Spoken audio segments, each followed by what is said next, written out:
Hello and welcome everybody to the resummation whistle from the phone of F1 2014 Co-op Championship with Bulkenburg himself and, as ever, everyone's favourite Taco Bell trollop, who's now just signed for Ferrari, Esteben. Bono Estende. That's quite an introduction. It is very good to be back, as we have been on hiatus. Mm-hmm. Or hiatus, more like. Yeah, hiatus. Gained a few pounds, and it's still pre-Christmas. It is. I was doing like a little, you know when you kid yourself 1 week beforehand, where you're like, I'll be good. Then I walked into Lidl, which I know is not what everyone in England generally admits to. And they have got marzipan Stollens. And I'd like to say I'm on my third, but that would be lying. I'm on my fourth. And they're fuck off huge logs of just pure German cake. Oh, gorgeous. Can I make you feel a little bit better about yourself? Mm-hmm. I bought myself an unconventional Christmas treat. Like, for me, a Christmas treat is usually I'll spend a bit of money on some fancy beef jerky. Just a bit off the wall there. I've managed to eat almost £20 worth of beef jerky. Oh my god, that's a whole bovine. In the last week. I mean, I've basically eaten a cow. And this is stuff I was supposed to save for my Christmas holiday, and that hasn't even begun yet. I've still got 2 days to fly. And most of the jerky is gone. And hey, Stollen, man, I could have hooked you up with some Stollen. Oh, that would have been a date and a half. Saucy. Well, we picked a bad time to take our hiatus, didn't we? It's been news a go-go. Yeah. But shall we have a look at the standings and then dive in? Yeah. Just diving onto the page now. So, how are we looking in our inter-team rivalry of the Loti? Loti, nice. It's very Alan Partridge. So 3-1 in your favour. You've near as makes no difference doubled my points tally, but we both have a podium apiece, which isn't too shabby. Yeah. The Mercedes have reversed on real life with Rosberg. That's quite a lead he's built up, actually. 32 points, or is my maths terrible? 22. 22, yeah, I thought so. It's been a long day. It has, and I've been drinking quite a bit of cider, so this could go horribly wrong. Well, you can still do maths, though. We are beating Red Bull by 3 points, though. Yeah, and you're ahead of both of them in the constructors. You're sort of on your own a bit there, aren't you? Between Vettel and Larry. Yeah. And I am a mere 4 points away from everyone's favourite smiley Australian. Who can do no wrong, even if he did do a Jimmy Savile. You just feel that next year everyone will go, it's Ricciardo. The child deserved it. He's a great guy, isn't he? Yeah. He is a great guy. He's like the new Felipe Massa. Like, even when Massa isn't performing, even when he should have been fired from Ferrari 3 seasons before he was, he's a nice guy. That's what everyone says. Yep. But it's nice to have a nice guy that's fast. That is true. That seems to be a bit of a rarity, Webber. Let's do it. There's been quite a lot that's been going on. I know you've been copiously building up notes for us to talk through, because people did quite rightly say, actually, I don't know where we meandered to last episode, but it was joyous regardless, to talk a little bit more about the real F1. There's been quite a lot that's gone on. Yeah, I thought we could go all F1 all the time. You devil. Oh dear, something has happened here. Oh. There's something wrong with my F1 2014 apparently, but it's still running, so we'll go with it. Although, God, it is a bit disconcerting to have this big exclamation mark flash up, because this is our bogey track. It is our bogey track. The recording goes wrong every year. Have I prepared a setup? I bet I haven't, because I friggin' hate this track. I'm not a fan of this track particularly either. Oh, chance of rain 69%. Oh, monkey balls. But nothing tomorrow. And guess what? What? My screen's just gone black. Racist. And we're back. I hope that doesn't happen again. Hope you're not getting what I used to get last year, where it all went a bit wrong on the old, excuse me, car, where it used to freeze randomly, and the frame rate starts dropping. Well, I've got a feeling that might be what's happening, but let's just go with it. No, it's crashed. Oh, lost connection. Yeah, it's okay. It'd been crashing slowly for about 5 minutes, so we can just make a cut right about here and then jump back in a moment.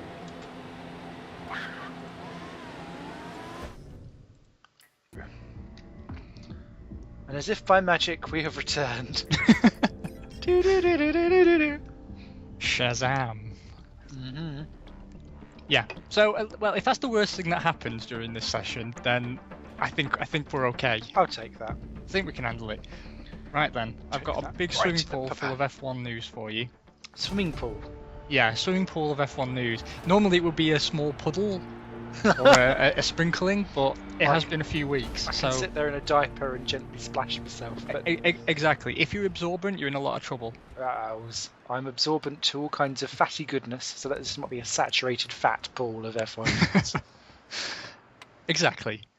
It's like the pork scratching of F1 news. So, what I'm thinking is I'll start out with the less relevant stuff, and we'll build up from there. Okay. Something I desperately wanted to talk to you about. The new teams in F1. Oh, yeah. Because, as we already know, Mr. Haas has deferred entry. Mm-hmm. Surprise. And I'm totally cool with that. That's fine. That made a lot of sense to me. He's still getting Dallara to build his car, which I'm pretty sure I read somewhere he changed his mind, but nope. I'm also completely freeballing on the setup. That's alright, I've gone from my normal standard one up from neutral. It's going to be wet tomorrow though, isn't it? Oh no, it's dry tomorrow, it's wet today. I hope. If I can remember rightly. I'm guessing. I'm going to guess it's going to rain tomorrow because it rained last year and completely ruined my excellent position in the points and made me finish last. It was an amazing video for everyone to watch. I feel like everyone needs to go back and listen to the last 3 laps of us going, oh my god! Well, I was pressing the throttle and nothing was happening, which is pretty much basically the tagline for my entire season, but there it was even more pronounced. So when was the last time Dallara made an F1 car then? Because all I can think of is back to the early 90s where they were a mid-year team. And didn't they do Lola's 1990... Lara Croft has an F1 racing team. Didn't they do Lola's 1993 effort, which was god-awful? And then didn't they build the 1997 Lola as well, which was suspiciously 12 seconds off the pace? I think the latter Lola was a genuine Lola, and it was the first one that was Dallara, and they got into. There was another team as well that got into trouble because they used a separate constructor, but they didn't declare it. Some history buff may be listening right now who can tell us who that is because I've completely forgotten. But Dallara also didn't they build the HRTs? Yep. And the hormone replacement therapies did not go particularly well. And we had this discussion already, like, how does it go when you contract someone else to build your car? Badly. Without fail. Every single time. It has never done well. Ever, has it? Unless, your purpose is purely to save cost. Which even then, I can't see necessarily it being... Then why enter? If you're already entering in a shit, I can't actually afford a damn schnibble and a nibble, then let's just not. Well, exactly. If you can't afford to build a car, then you shouldn't be in a series that requires you to build a car. Yeah. Surely. Well, what I wanted to talk to you about was Forza Rossi. Sorry, barrier. Oh, I got a penalty, but I crashed all on my own. How did that work? You must have made Charlie Whiting spill his tea. 10 plays grid job because of his... Sorry. Give that man a penalty. So, yeah, I want to talk to you about Forza Rossi. Right, I'm going to hit you with some stats now, some details. and I'd be keen to hear your instinctive reaction. Okay. So the last we heard from them was that they were still aiming for a 2015 entry, but that was just before the start of October, I believe, that announcement was made. And I've always been ready to write this team off, but a number in the motorsports press have said actually they're legit, they've got more in place at this time than Haas did. This is summertime, obviously. And that there's some government ministers involved and some Romanian millionaires, and that the project looks solid in terms of a backing standpoint. Even with the Romanian millionaires. Yeah. Now, fast forward to last month, and an interesting development happens as part of the Caterham story, whereby it was announced that Caterham Sports, that's not Caterham F1, but Caterham Sports, which is the company that builds Caterham's chassis, had named one man whose name I can't pronounce as its sole director. And this was somewhat controversial because he was also employed as a cleaner. Is the rumour. This could only be Andrea Maldonado. Then, a few days later, a statement was made by one of Caterham's newish investors, the ones that later dropped the team, that said, oh, it's perfectly okay. Yes, he's a cleaner, but he also used to play for Steaua Bucharest. So basically, they've handed control of the company over to a former professional footballer who was a cleaner for them for some reason. Anyway, he made a statement, the cleaner makes a statement in late November, I believe, stating that his plan for the company was that he was going to build chassis for both Forza Rossa and Caterham, and that was the plan. So, I suppose a moth on the rear wheel would actually be a good upgrade in downforce for that car. He then says that the issue was that he'd had trouble reaching his backers in Romania, and then even later on in November, this is very quick succession, he announced that the company had been put into administration. Now, silence. Complete and utter silence. And there's been nothing official from the people behind the team, nothing from the FIA. What do we think is really going on here? Forza Rossa buying out Caterham? Well, if that was true, then surely Finbar would have put that out there, because when Colin Collis was involved with Caterham, albeit for a very short amount of time, the Forza Rossa investors came out and said, hold up, Collis is nothing to do with us anymore. Oh, okay. Because you and I had both speculated that, hey, actually, maybe this guy's going to turn Caterham into Forza Rossa. Well, as it turns out, the Forza Rossa investors seem to heartily disagree that that was what the plan was. Now, I'm completely and utterly confused as to why the F1 can... Why the FIA can yet again let themselves be made to look incredibly foolish by a bunch of, amateurs. I think it's fairly safe to say, right, that this team is not going to make the grid. This is about the time of year that teams start to put the finishing touches on their chassis for the next season. Yeah, we're seeing them pass crash tests and stuff already. Exactly. You might even, start of January, see some computer imaging of what the cars might look like. Car launches. Yeah. And these guys have nothing.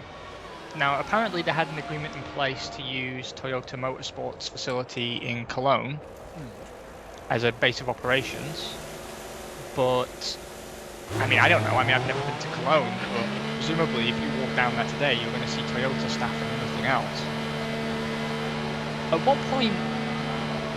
I mean, given that F1 can't really get much more ridiculous, at what point does Bernie have to stand up and say, "We've done it again. We've accepted a bunch of jokers because we saw money potential, where in fact actually there isn't anything"? It needs to be soon, because otherwise there won't be any bloody teams left on this godforsaken grid, and then we'll be pushed into 3 car teams. And I do think, how much of this, knowing, I mean, as soon as I saw Colin Collis again on the list of anything, I know this was back in the day when Forza Rossa was him, but you just instantly go, oh, slap face. Yeah. Not again.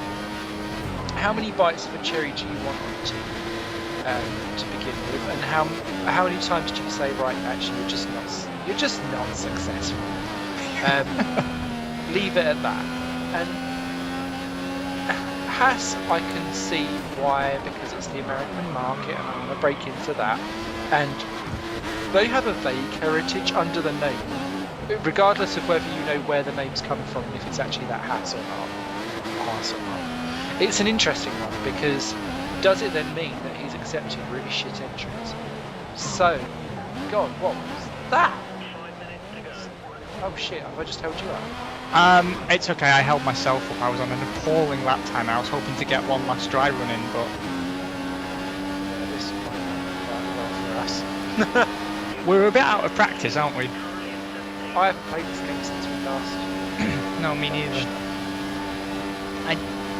I should also point out to anyone listening, by the way, who feels we're being a little bit harsh on Colin there, that the man is a dentist. And I genuinely wish that was a joke. But he is a dentist. And I believe actually he performed dental surgery on one of the HRT drivers before a race once. Amazing. So, you know, what is happening to F1? Well, has Bernie maybe bumped his head? Because what he's essentially done is, so we have an entry here from Romanian investors fronted by a dentist. Instant in. Mind you, he is old, so maybe his dentures did need a bit of a clean. Maybe there are under-the-table services going on. That's a good point. Under-the-table dentistry. Amazing. And he is back. Bernie's back in charge now, isn't he? Of F1. He's been reinstated, hasn't he? Yeah, we never learn, do we? No, that was the ideal time to get the goat out. And but no, I think that it is a ploy to accidentally, on purpose, get 3 car teams. Oh yeah, I could see the benefit for him in doing that in pursuit of his own demented goals. Because I mean, let's be clear though, that 2015 3 car teams have been ruled out. And Eric Roulier said that he'd been assured that McLaren wouldn't be required to field 3 cars in 2015. I think if Sauber go under, depending on what their rights are, you've got Caterham hanging on by a Kickstarter campaign, which can only go as far as not turning up for race 1 unless they find something. I don't know. I think they may run into a point where contractually all they need is for Lotus to go soz about that, and contractually they have to. Wow, there's a lot of debris down at Sector 3. I think someone's had enough. For once, it's not me. I'm going out again on dries. I hope this doesn't prove to be foolish, but I'm in 21st behind the Caterham and the Marussias, so it can't go much worse. I'm still matching my good times. It's just that everyone else is going so slowly and I can't get round them. So dries is the way. Yeah. Now, I mean, why no one stepped in and bought Sauber, or at least invested in it, I just cannot possibly tell you. They're a good investment. They're a good team. Mm-hmm. They've just had a bad season and it's all fallen apart all at once. I mean, let's not forget that, like, just 2 years ago, with Sergio Perez, they were picking up podiums. Yep. You know, they're just having a year in the wilderness, maybe 2. To be fair, they haven't done themselves any favours by accidentally signing 4 drivers for 2015 and not telling 2 that were fired that they were fired.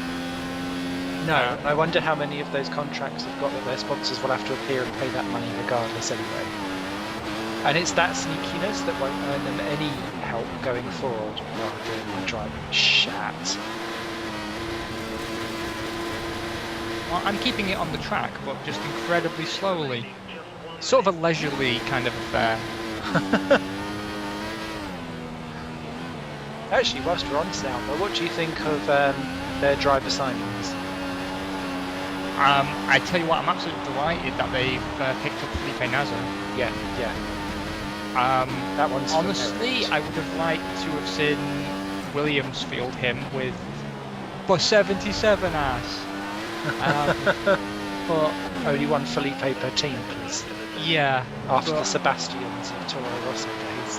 I've got the feeling that a Williams seat for him is more than a season away, and you've got to take these opportunities when they are running. Yeah. Oh, big accident just in front of me. But it wasn't me or my fault.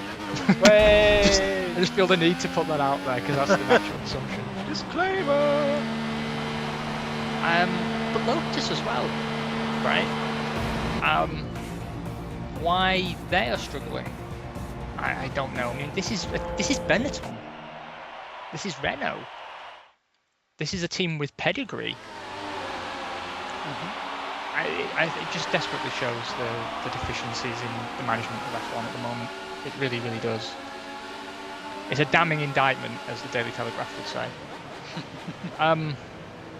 But at least Sauber have had the balls to pick up a solid youngster who I don't believe comes with a great deal of backing.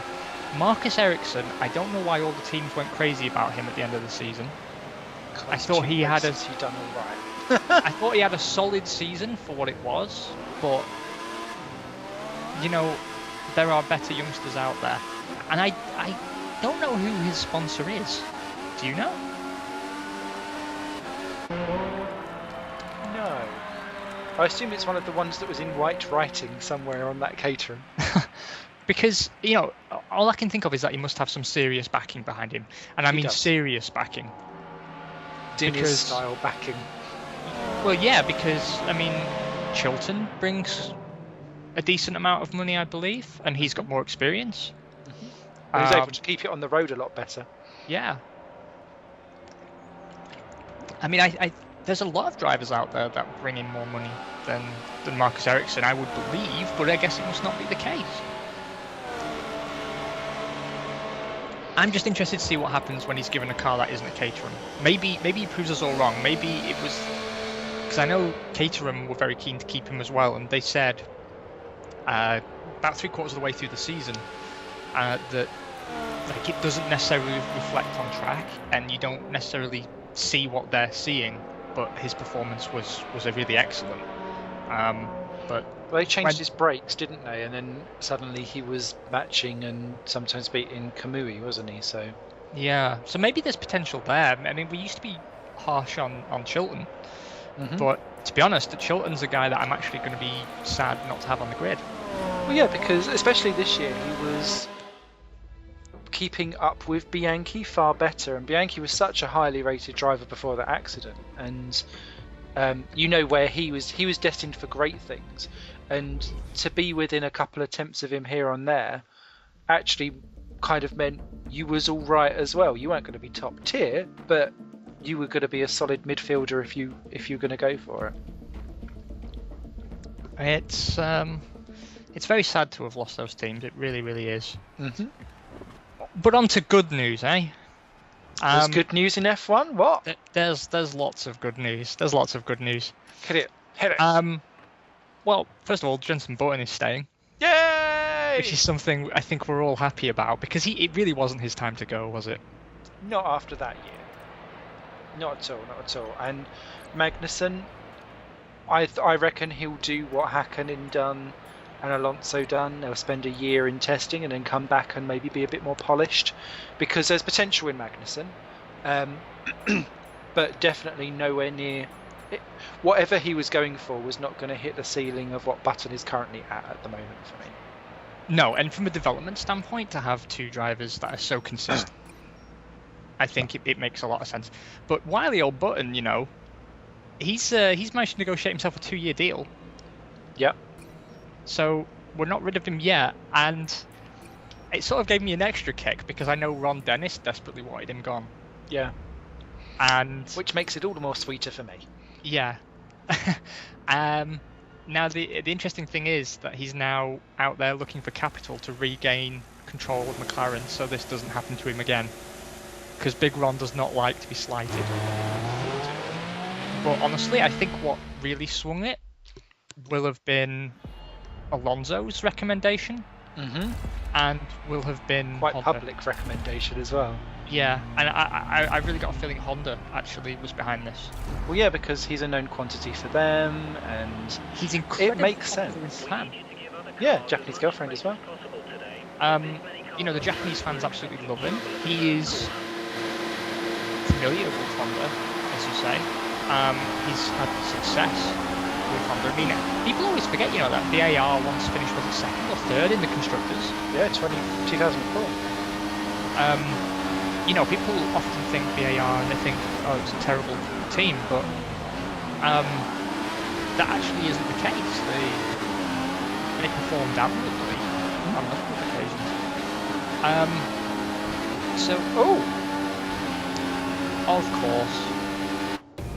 Of course that happened. Right, if I quit, it doesn't save. It is our bogus. It is. Let's give this shit.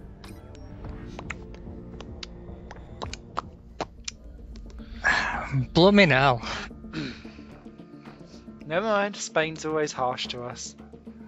It's incredibly cruel to us. Incredibly so. And I like Paella. Yeah, I thought he was an excellent goalkeeper. And I do drink a bit of San Nigel.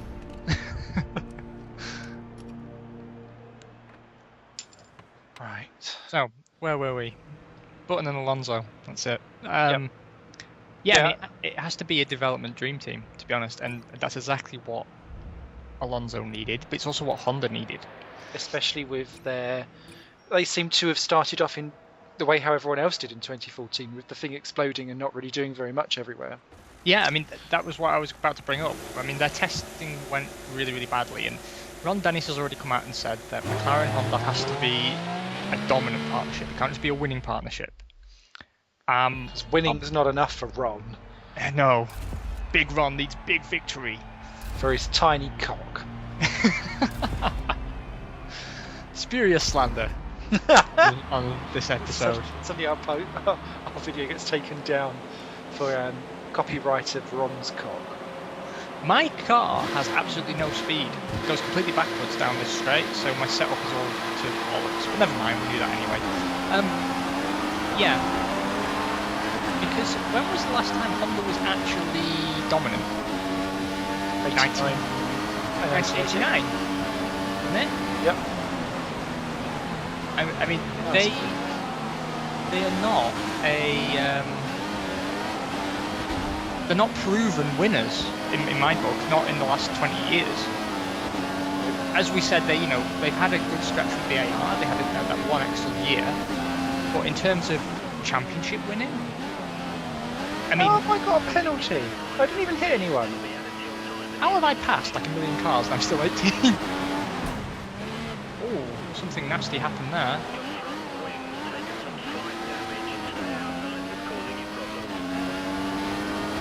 And they have never been proven as a winner in the turbo era. No, they have not. You're correct. I mean, the other thing to bear in mind as well is they were in F1 for a very long time before they pulled out. I mean, not just in terms of having a works team, which wasn't around all that long, but prior to that, they provided a works deal to Jordan, to Ligier and Prost. Yep, under Mugen, wasn't it? Yeah, that was my one regret about Honda coming back that it wasn't Mugen Honda. I don't really know what Mugen was. It just seemed to be like a weird extra name. Do you have any more light on that? I do. It's as Nismo is to Nissan. It's like or AMG is to Mercedes. It's a tuning brand. It was set up by Mr. Honda's son, or one of Mr. Honda's son. And interesting fact for you: the word Mugen means without limit. Japanese, and that's why the engines used to say Mugen power on the side, unlimited power, which proved to be inaccurate at best. Damn them and their dodgy branding. Surely that is worthy of investigation by Anne on Watchdog. False advertising. Because I believe the power very much was limited. I'm pretty sure Eddie Jordan will agree with that statement as well.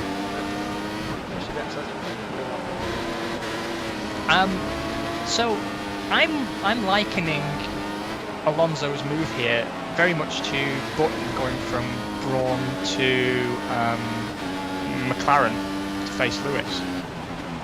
It's a ballsy move, it's a risk, but I think it's a risk worth taking.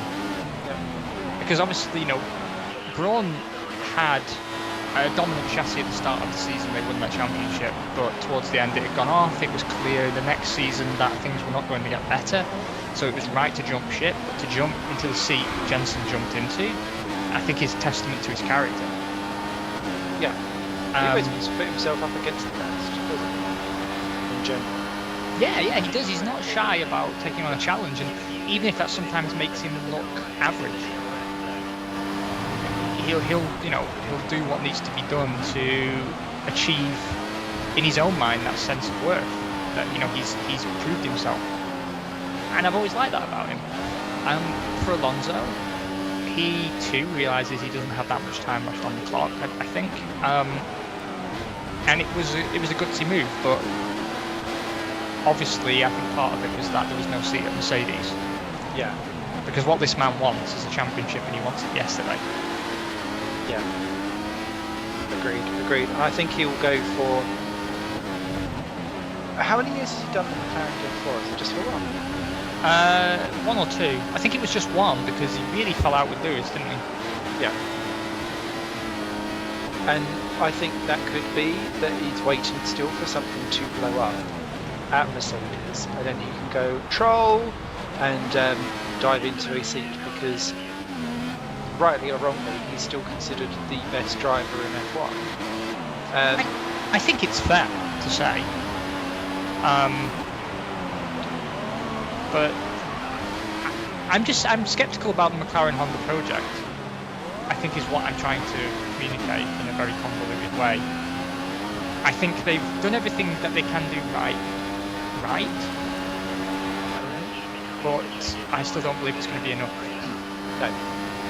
And I think starting a year behind and showing exactly the same problems that everyone did a year ago is not going to help them back at all.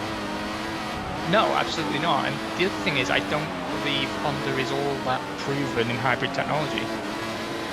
Because if you remember, they focused very much on hydrogen fuel technology. Whereas companies like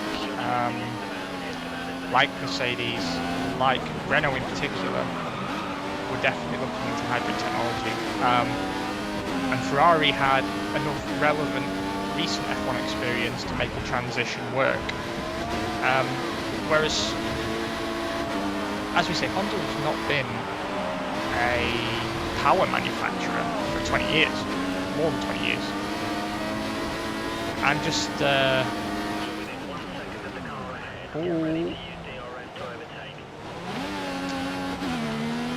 You got past me there.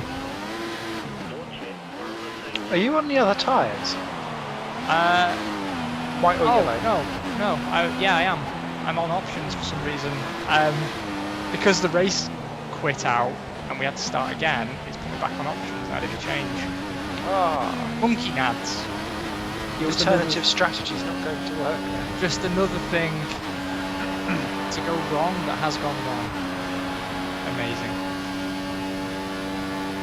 But what do you reckon? when they pulled it off? No, not this year. Oh no, definitely not this year, but or beyond.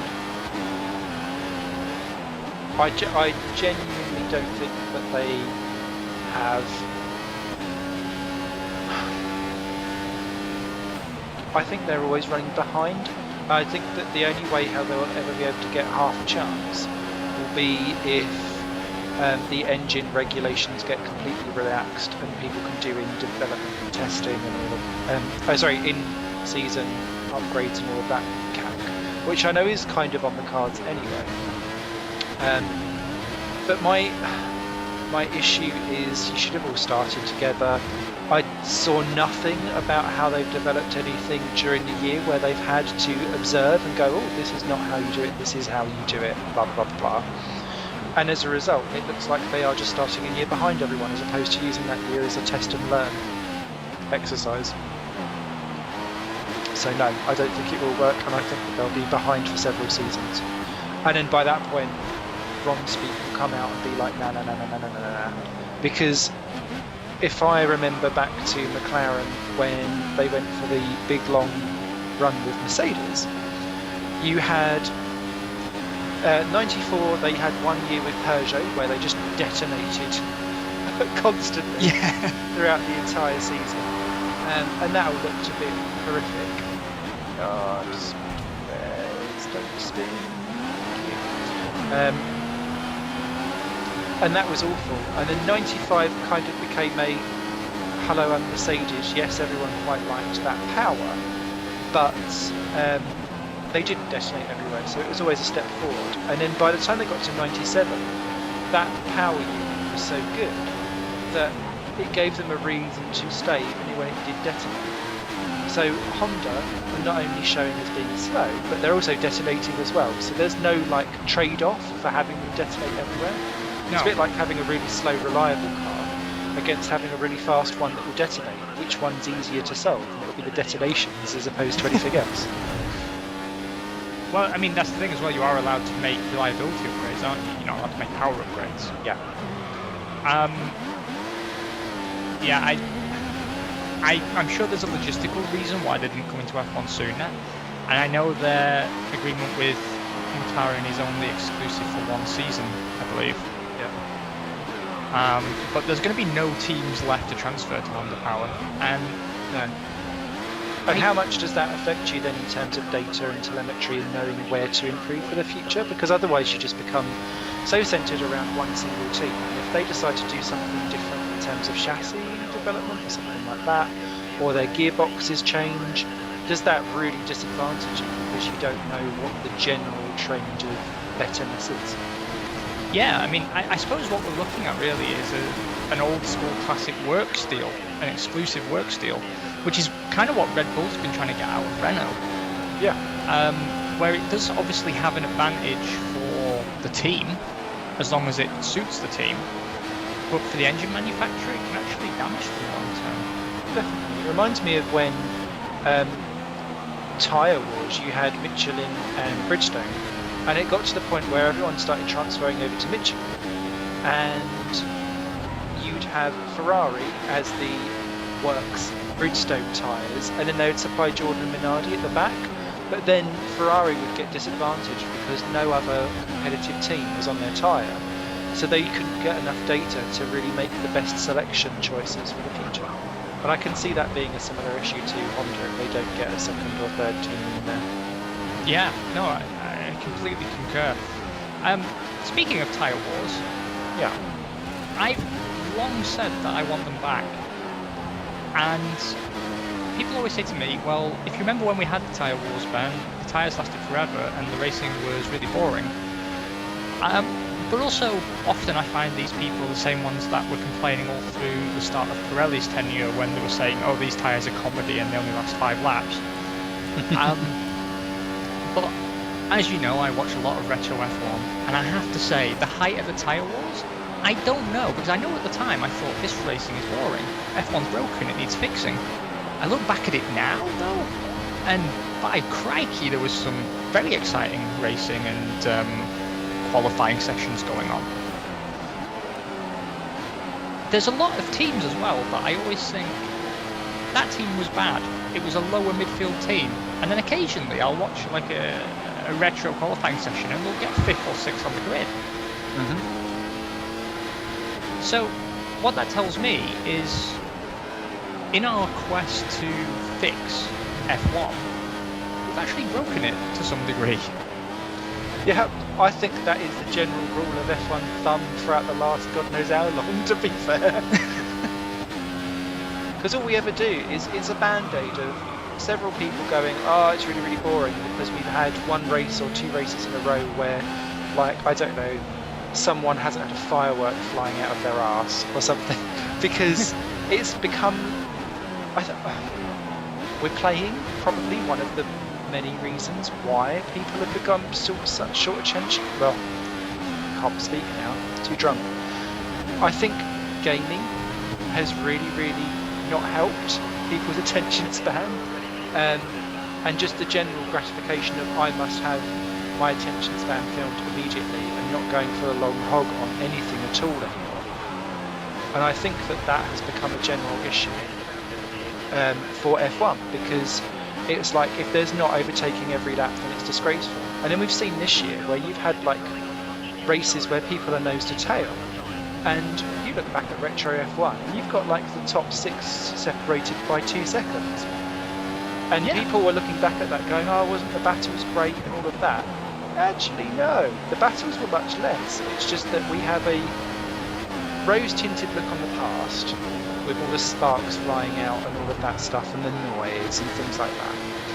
But in terms of the closeness of the grid and the way how the racing goes on, I would actually argue that we get more overtaking closer racing now as opposed to what we ever were. I think the problem is that some of it feels too artificial, and it's the way to balance that. How can we still have close grids but not have overtaking feel artificial or a battle feel artificial? And we've become so desensitized to these kind of things now because we've got things like these games where we're both sim racers. We have like people that are, we've got like 30 people within a second of each other on the grid, and then when we go to watch a real race, we're like, what do you mean he's 3 seconds off the race? Yeah, no, I completely agree. It's something that I've never understood about why sim racing has never caught on in the way other esports have in terms of viewership. It's got a very dedicated community in terms of drivers, but in terms of people who actually watch it recreationally, it's tiny, and it should be much more. Because if what you... I guess it's because maybe to some degree it's that it's not quite as impressive. There's not this sense that this person that you're watching is, you know, an incredible athlete who is, driving on the very edge, and it's all adrenaline and what have you. But if what you want to see is racecraft, and if what you want to see is really close competitive racing, then sim racing is actually, you're going to get it, and it's free. It's always free. There's no dedicated channel that you have to pay for. It's just there. But I guess that's a whinge for another time. The main reason I think I want the tyre wars back is exactly what you said a moment ago, where things feel artificial. F1 has always been... there's a clue in the name, right? Pirelli is the control tyre supplier. Control tyre. You know, it's a limitation, and F1's always been about pushing and breaking limitations. And what you saw with the tyre wars is, yes, spending was out of control, but it was out of control for the tyre companies. You know, not the teams. Sure. Because it was a prestige thing in the way that having a team was a prestige thing for car manufacturers. Yeah, and I suppose, there was complaints, I suppose, at the time where they would say, cornering speeds are so high now you can't overtake because the braking zones for things have got so small. But I would argue that you take away the tyres from that, now it's become a mechanical grip thing. And actually it's just as bad, if not worse, and that's why they've had to introduce things like DRS. And DRS is now going into lower formulae, and I think that that's terrible as well, because I watch the lower formulae of like the GP2, GP3s, and that still teaches the art of overtaking Formula Ford and the stuff that runs in between BTCC events. There are no gadgets. It's about having a specific formula of car, and you're wrestling the damn thing around. And Formula One is about the crossing over of technology and man and machine combined. And I think as soon as you start to place limits on one or the other, or helping one or the other, then that's why it feels artificial, and that's why you get viewers turning off. Yeah, you've said it better than I possibly could, and I'm just locked up going to that corner again. I've gone backwards this race. I'm down in 15th now, and I've got Sutton all over my chop. There's another guy who won't be back next year. Yeah, will you miss him? No. I'm afraid, Sam. Do you know what? I've been so disappointed with him this year, because he's been someone that I used to champion earlier on in his career when he was at Spiker and early days at Force India. And he has these flashes of like, I can drive really, but I don't. And maybe it's strengthened by the fact that Ferrari have signed Mr. Gutierrez as a test driver. That actually he's not that bad, but he was so humbled by Hulkenberg, who in turn has not really been trouncing over Perez, which surprised me a little bit. Truth is, though, I'm not sure how much of that is the car. Yeah. Because it seems to me, like, in his days at Sauber, if you remember the start of Hulkenberg's Sauber career was really rough sailing, and BBC did an interview with him before the race asking, do you regret leaving Force India, blah, blah, blah. And then, if you remember, he came alive sort of mid-season onwards, absolutely storming. And what was obvious was they developed the car for Hulkenberg to try and keep him. And it seems to me that the time away from Force India means he had little to no input on the car that he's driving now, and he's not a number one driver. And development is not going to be geared toward him in the way that perhaps it was at Sauber, and maybe it even was at Force India, I'm not sure. But whatever it was, he was very fortunate to have two cars that suited him perfectly and that he could just grab by the scruff of the neck and throw around. And this year he hasn't had that luxury.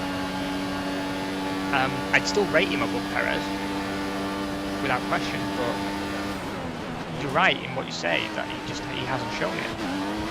No. But for me with Adrian Sutil was that for someone who's come along, who's shown relatively well against other drivers and has continued actually a really long F1 career for someone he's had most races without ever being on a podium. And there's other like weird stats that he holds, and it all petered into extreme nothingness. I call it the Ginzani effect. There was a guy in the 80s called Piercarlo Ginzani, who scored 2 points during his entire 118 Grand Prix career, because he kept on driving for the Osella F1 team, who were just like a one car, we qualified 23rd and explode on lap 20 team. But he was just happy to be in F1, didn't care what he was driving so long as he was in it. And that kind of ended up being Adrian for me, but you still need to be able to show some vague spark of life, and there just wasn't one for me. But I don't know if that's symptomatic of just how Sauber were this year, and he's become a massive victim of it or not. But nothing for me said that he deserved it staying on, because he wasn't able to put in those little sparks like we saw in Australia last year when he returned and led for laps. And there was a few other really good results that he'd done last year in the Force India, but there just was nothing. Yeah, it seemed like this year he really just turned off. I guess he just can't. For a driver who spent most of his career in bad cars, it just seems he can't handle a bad car. No. Which is ironic when you think about it. You think that would be sort of his stomping ground, that he'd be used to cars that, underperform, are too heavy, don't have enough downforce. Trying around the problems, yeah. Because, there is something that shows through, and it's a lot of people's assumption as to why Daniel Ricciardo performed so well against Vettel. That, he was coming from a car that had little downforce anyway. Yeah. so the change in this year's formula didn't bother him quite so much. So as he's kind of going, wow, this car's so much better than last year's, and Vettel's going, this car's horrible, it changes your mindset and you start driving. Exactly, and maybe that's what's happened to Sutton. Who knows? I mean, obviously, what he's driving this year is a step down on what he was driving the year before. Still a step up from what he was driving in the time after his court case. But, you know, beggars can't be choosers. Yeah, I used to champion him as well. I was a big Adrian Still fan. But, yeah, he doesn't deserve a place on the grid. Money or not. Sorry, Capri-Sun. But yeah, and I wonder how desperate people will be towards the end of the year and whether Capri-Sun may make a little splash onto the grid again at the end of the year with him, maybe. Yeah, I mean, that's a good point, actually. Will there come a point where one of the teams is completely desperate for cash and throws him on? But, I mean, I doubt it. I mean, I can see why if Caterham and Marussia were on the go still, they'd consider him because he's got a hell of a lot of experience. Yeah. And he comes with the money. So he's kind of a risk-free signing. But other teams just can't afford to take that chance, especially if they're serious about returning to being competitive. Yeah. He just seems despondent. I don't believe he put the time in to develop a car. No. I don't believe that his place is in F1 anymore, and I do find it difficult to say, but it is a true fact. True say. Well, you've already touched on Gutierrez going to Ferrari as a test driver, but he was recently been joined by Jev. I know, which is a good thing. I'm super excited about that. Like, I'm so glad that Jev hasn't ended up on the scrap heap. He obviously has gone to Andretti Autosport for Formula E, and he drove very well. He nearly picked up a win, didn't he? Yeah. He got pole on debut and was spitting around and doing some really good stuff. But it's so good. Mate, clearly everyone now that's decent at Red Bull seems to now want to go to Ferrari. So, this is where Alguersuari and Buemi should have learned, I think. But it's good to see him. And there's already, I saw someone on my book face going, when Raikkonen gets chucked at the end of the year, he'll be in. Don't you worry. Don't know if that's the case, but it throws him a lifeline to keep him in people's minds. I would love to see that, though. He's got the kind of mentality, I think, where Ferrari have got that flamboyancy and he doesn't, unless he's driving and he's like proper pissed off, which is what most of this year was about. But that's why we ended up all going, give him a drive. And when you've got someone like Raikkonen who seems to be just doing a Sutton, turning up emotionless zombie,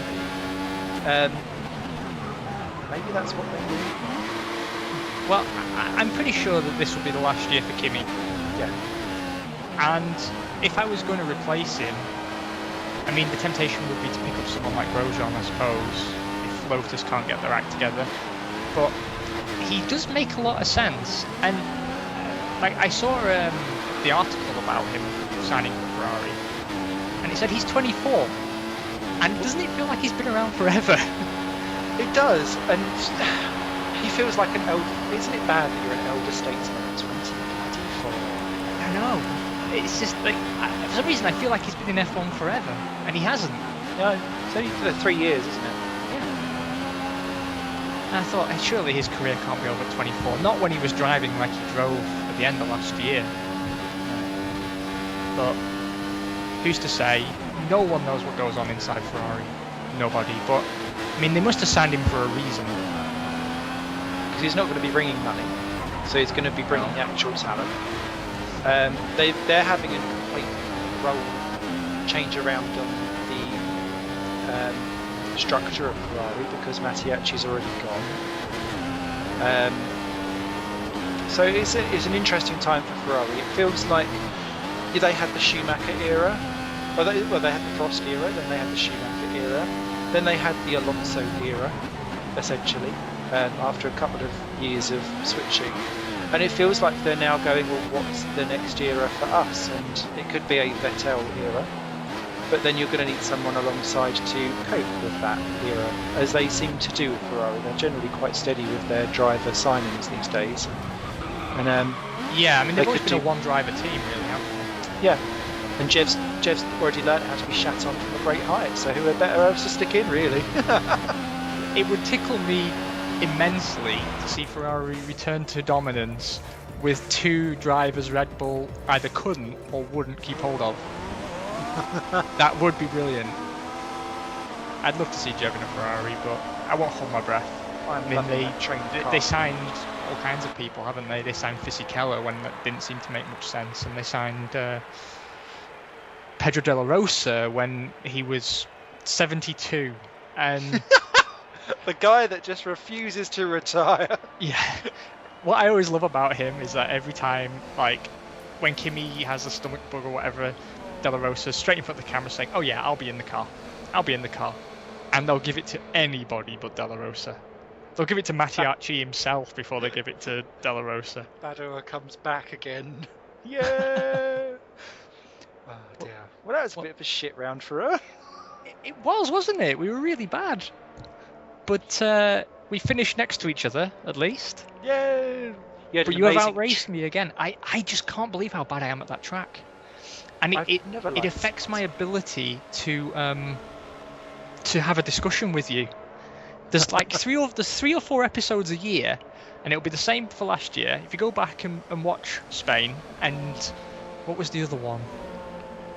It was before India and Korea. There was another one as well where I'm so fixated on just getting around the track that I lose the ability to speak. And when you're presenting, that's a negative. Wow. That's an absolute negative. Well, I think it shows that we've not played that game for quite some time. But it was joyous. And actually, I don't want to be the bearer of bad news. You were the slowest driver in fastest laps. Bianchi just done you. I can believe it. The setup was atrocious, but it was also my own doing, so... I don't know how Vernon Eriksson didn't even get around a lap. Did they collide? They must have done if they're out. Oh, we were speaking so highly of both of them in that episode. Never mind. Never did themselves any justice. And the good news is we've got exactly halfway down my list of topics. Ah! Wow. Which is good. I mean, we didn't touch on them in a way that I was hopeful of, but... Well, I try not to touch everything at once. Too many fingers in the pies. And too many stones going round that scale in front of my eyes. So, we'll be back again for no doubt more shindiggery and shit driving today on High Plane Games. Ta-da! Thank you very much, Esteben. Your taco appreciation service is always fantastic. You are most welcome. We'll see you again. Esteben and Bulkenburg coming to you for Nativity Christmas very soon.